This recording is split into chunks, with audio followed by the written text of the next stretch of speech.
Hello and welcome to mini episode 13 of Real Life Ghost Stories. How you do?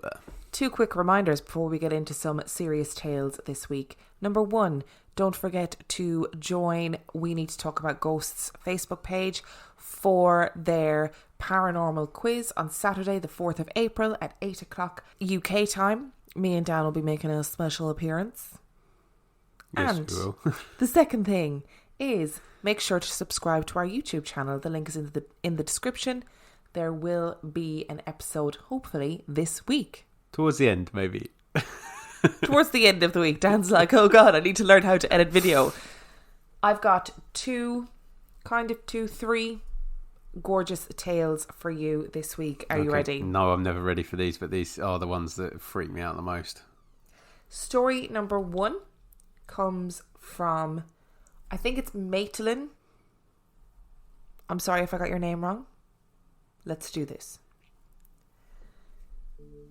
I've so many experiences, and every time I listen to an episode, I get the urge to write to you to share my stories. I currently live in a home where I've experienced things, voices, objects moving, seeing things. But the story I'm writing to you with is about the house I grew up in, which I think you will find much more interesting. I lived in a rented mobile home in Texas for most of my life. Basically, I lived in this house from the time I was in the 7th grade to the time I graduated high school. We lived there for a couple of years when I was younger, but had moved away for a while. It wasn't until the summer before I started my junior year that I started experiencing things in this house. The only history that I know of it is that the land used to be a drive-in theatre, and the last owner of my house was a woman who abandoned it and left all of her belongings inside. That is not a good sign. During the summer, I stayed up all night and slept in really late. My brother was away at camp and my mom was at work for most of the day, so I was home alone. It was routine for my mom to call me every day at 2 p.m. to wake me up and scold me for sleeping so late. One day I had rolled over from my side onto my back, and I pulled my right leg up to where my foot was resting flat on the bed and my knee was up. I was awake, but I was falling back to sleep. I felt a hard slap on my upper thigh. I immediately opened my eyes and there was no one there, and my bedroom door was closed. My bedroom door was always closed when I slept because I was creeped out by the hallway. This door was old and would stick to the frame at the top, so it would make a loud noise when you opened it. I never heard the door open or close that day. It stayed shut.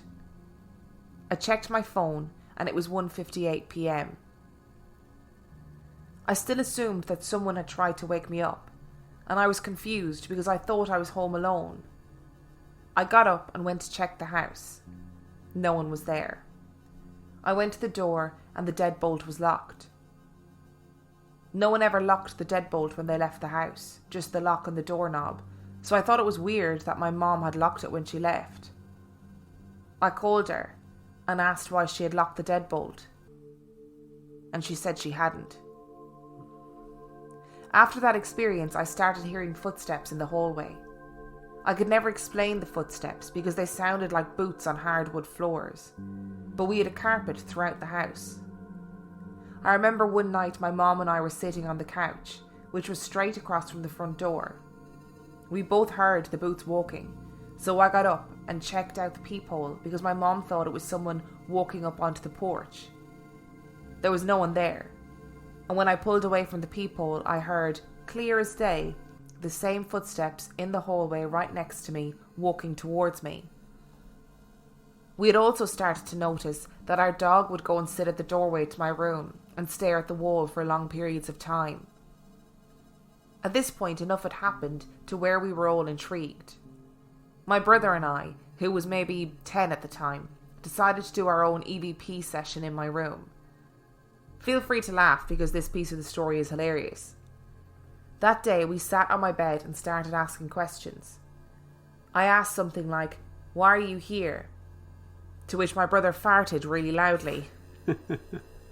I turned off the recording because we were laughing so hard. When we calmed down, I turned the recording back on. On that recording, you could hear both of us giggling and talking.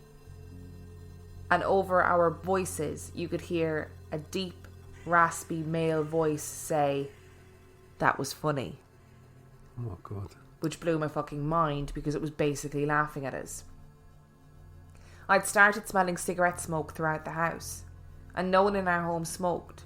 So I thought that was weird because, again, we lived there for so long already, and I'd never smelt that scent before. Around this time was when I got my license, so I was always finding a reason to drive around. And that cigarette smell started to follow me to the car. There were multiple occasions where I would be driving with my friends and I'd smell it, and they would smell it. None of my friends smoked either. I had times when I would be using my mom's vanity mirror in her room to do my makeup, and in the mirror a black shadow would move back and forth across the ceiling where it met the wall behind me. It would literally just go back and forth a bunch of times, and I could never figure out what it was.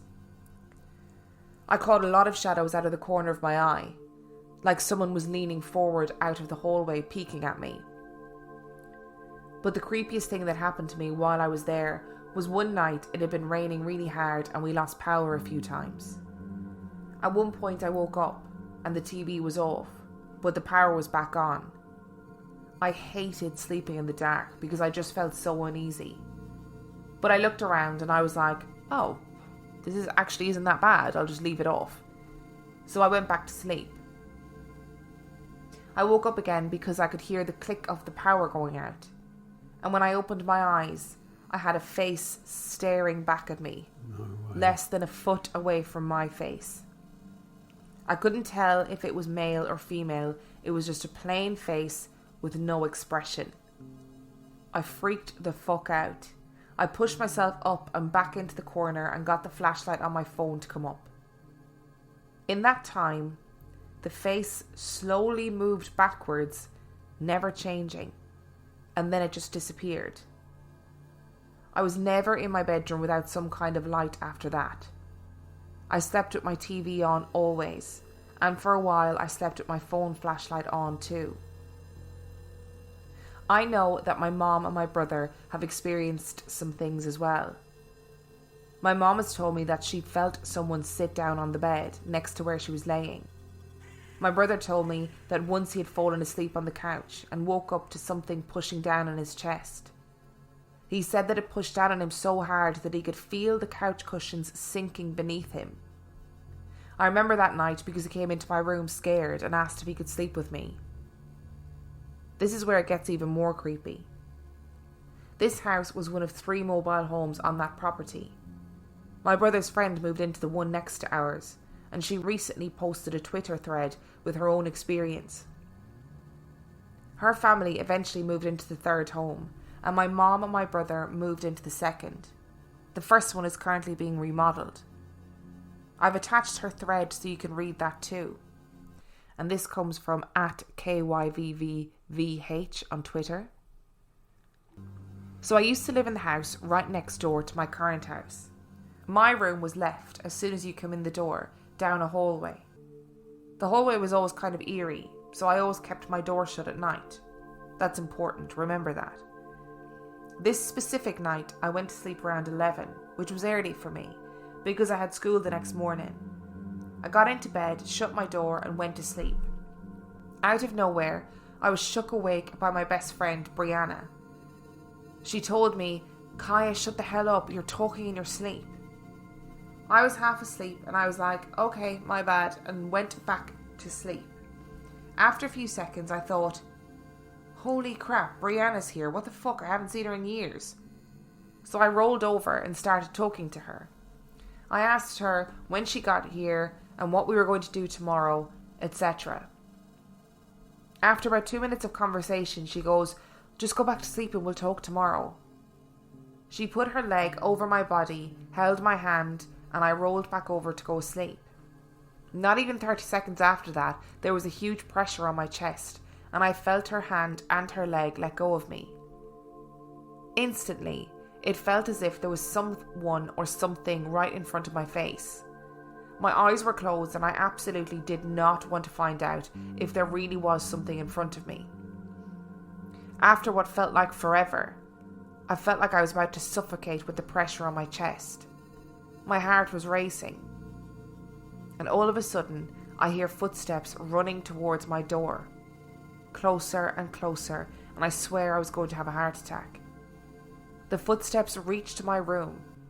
The door creaked open, and whatever was in front of my face, I did not want to see. I eventually decided to open my eyes.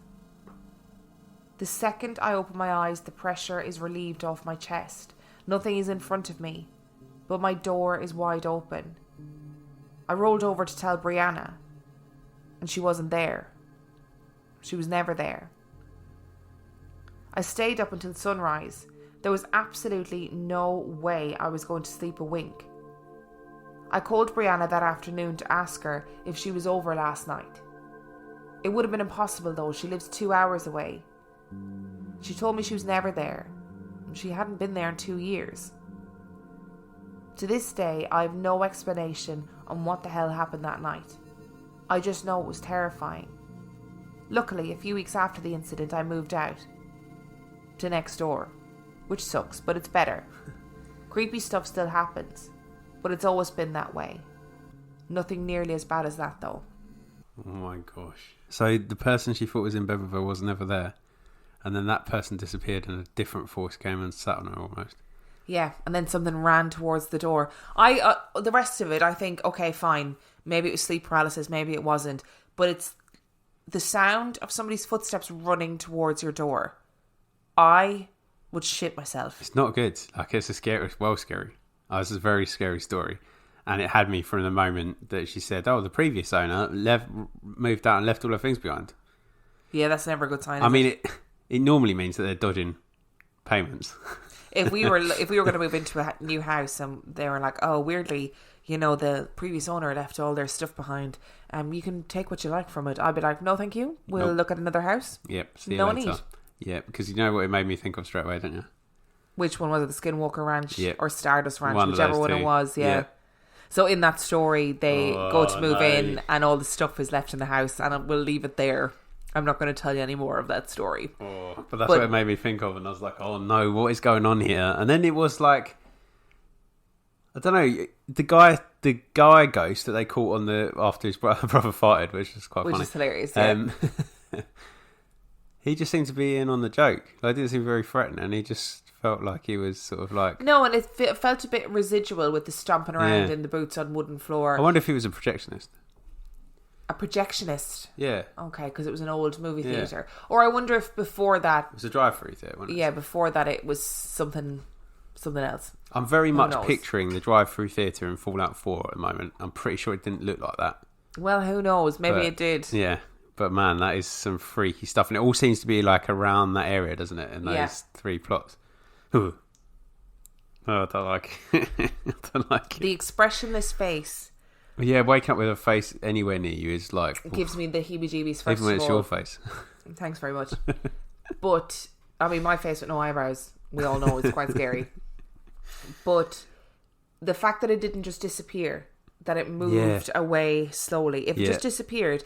I think you'd be able to go, okay, that must have been a dream or leftover I dream. wouldn't have been able to go like that, but most normal people would have been able to make that assumption. But the fact that it just moved away slowly, I'd be swinging punches at it. No way. No. Are you ready for another story? Not after that one, really. Can we just stop now? Story number 2 comes from Brittany. Within the 27 years of my life, I've lived in 4 different haunted houses, all with their own experiences and stories. However, it wasn't until the house we moved into when I was 12 that I finally had my own encounters. My dad had just gotten a new job right before my brother and I finished school. Since there was only a month left, my parents thought it would be best to finish out the year, so my dad moved into our new house before we did. We still had all of our furniture in our old home, so the first couple of nights my dad had to sleep on the floor with just a pillow and a blanket. It wasn't until years later, when we were talking about all that happened in the house, that my dad finally told us this. On that first night, he woke up to an old man holding his legs in the air by his ankles. When he kicked his feet to get him off, the man vanished right there and then. Now, my mom and I are both very religious, so we were pretty upset when he told us that he and a few of his friends had done a Ouija board in the basement. Nothing contacted them, but it probably didn't help our situation either. The first few months we lived there, things were pretty tame, and nothing else happened to my dad. It wasn't until I brought some candles that things started to begin. I brought a pack of 3 candles, one in the shape of a cloud, one in the shape of a cat, and one in the shape of a dog. I had a little television that sat atop of my dresser, so I put those candles on top of it as decoration. Apparently, whatever lived in the house did not like dogs. The candle that was shaped like one would fly across the room and hit me in my head every single time I entered. It never aimed for anywhere else, and it was only that candle. I confided in my dad and made him watch it happen. He couldn't believe it when he saw it fly all the way across my room and slam into the back of my head. My mom had me throw it away because she believed it was possessed. Once I did, nothing ever flew across my room again. Fast forward to New Year's Eve. I had 2 girlfriends spend the night as we rang in the new year. We were in my room dancing or doing whatever 13-year-old girls do, and my mum came busting in the room and asked us if we were trying to sneak boys over. We were all super confused and told her no. The knob on the door between the kitchen and garage had wiggled like someone was trying to get in. She had me look around the garage and the door that led into the backyard, which was locked. There was nothing there, or no one. To this day, she still thinks I'm lying about the incident.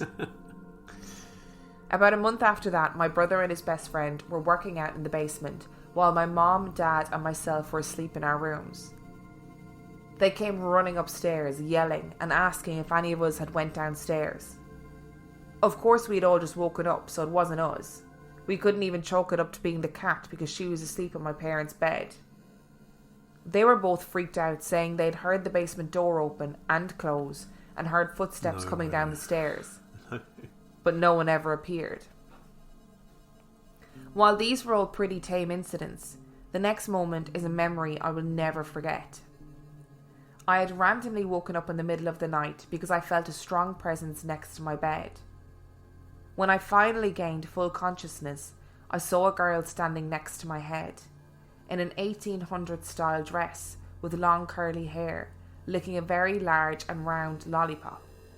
I pulled the covers over my head, hoping that when I pulled them back down she would be gone. I did this multiple times and she never left.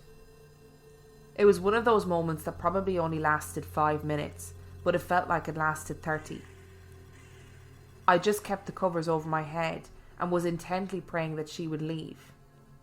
I finally felt a calming presence over my body and pulled the covers down one last time.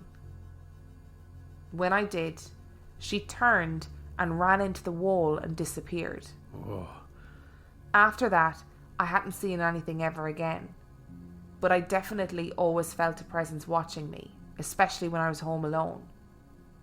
We tried looking up any information on that house, but we couldn't find anything. The next door neighbour eventually told us that an old man had lived there a while ago, but had passed away. He had to have been the guy my dad saw that first night, but there's still no story on the little girl I saw. After we moved, we were still in contact with that next door neighbour before she passed away. She had told us that the family that lived there right after we did left in the middle of the night with all the lights on and never came back for their belongings. I'm not sure what they saw, but it was freaky enough to make them leave. Oddly, that's not the first house we lived in where the family after us did that, but that's a whole other can of worms to open. And frankly, I'm sure you don't have enough time to read about it. I've seen multiple other spirits after that girl, but she was by far the one I was afraid of the most. There are other events that have occurred in the house, but nothing significant enough besides the demons in the shower, but I don't like talking about that. I live in the state of Missouri, and there's a lot of hauntings in the St. Louis area where I'm located. If you guys ever find your way over here in the States, you must visit the Lemp Mansion. It's one of the most haunted houses in America. I did the ghost tour for my 16th birthday and it was terrifying. A medium leads the tour, and at the end she gives you the chance to communicate with the spirits through some metal bars. Everyone I know that has visited there has experienced something. It's a great place for skeptics to go. You can even stay the night, and a friend of mine did. He woke up with sleep paralysis and a woman whispering in his ear not to be afraid. Get out. It's not the only ghost tour in the area, but it's probably the best one. That's a place we're not going. Are you okay? That is not good. There's a big thing that stands out for me from that story. Is it the demons in the shower? Yeah, what's going on with that? What is going on with that? I'm desperate to hear more, but I also appreciate that she does not want to talk about it. I don't really want her to talk about it, but like, don't mention it, please. Or do. Like, I'm fascinated. I feel like that's definitely going to be the title of this episode as well. What, fascinated? Demons in the shower. Are you going to title it after something they're not going to hear a story about? Yeah.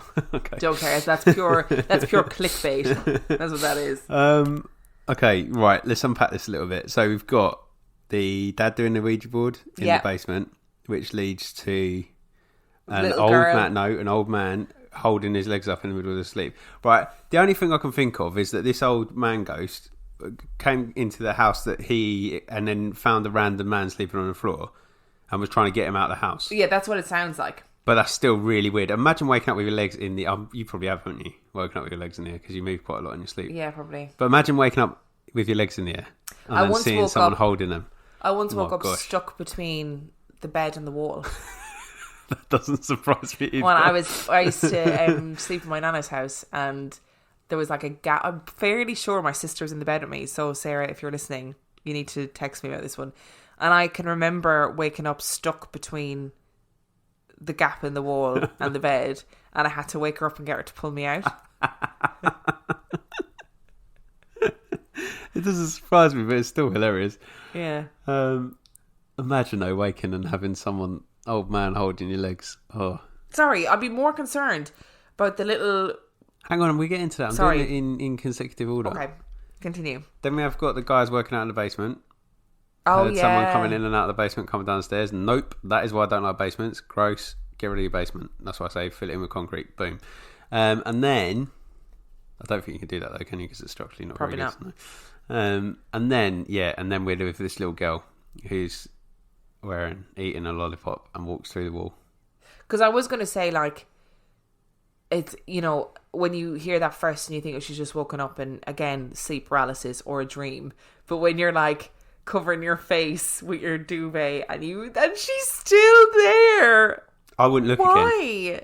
I wouldn't look. If I've got it cut, if I'm at the stage where I need to be under that duvet, which would be very quick with me, I'm staying under that duvet until I wake up, until it's the morning.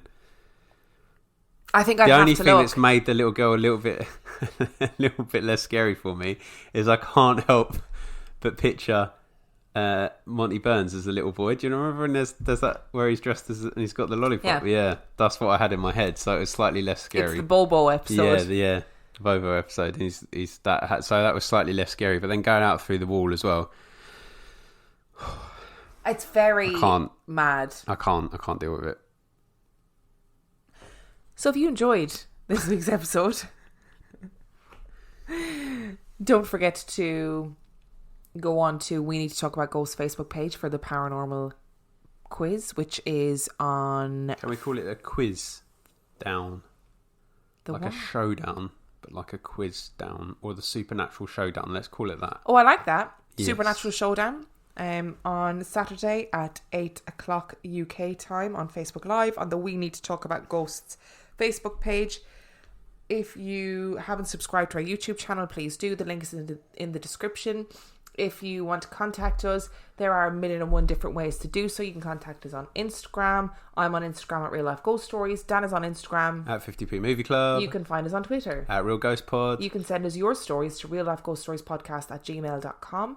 You can find us on Facebook, Real Life Ghost Stories Podcast. Give the page a like and join the supergroup, which is RLGS Supergroup. And the password is... Dan and Emma, or Emma and Dan, or Dan, Tiny Booms, some combination of those. And if you want to support us in a monetary fashion, you can do so on patreon.com/Real Life Ghost Stories. where for $5 a month you get an extra spooky episode a week, and for $2 a month you get the complete back catalogue of 50p Movie Club. You can also buy our merch, and the link is in the description to this episode. And on that note, we shall see you next week. Bye.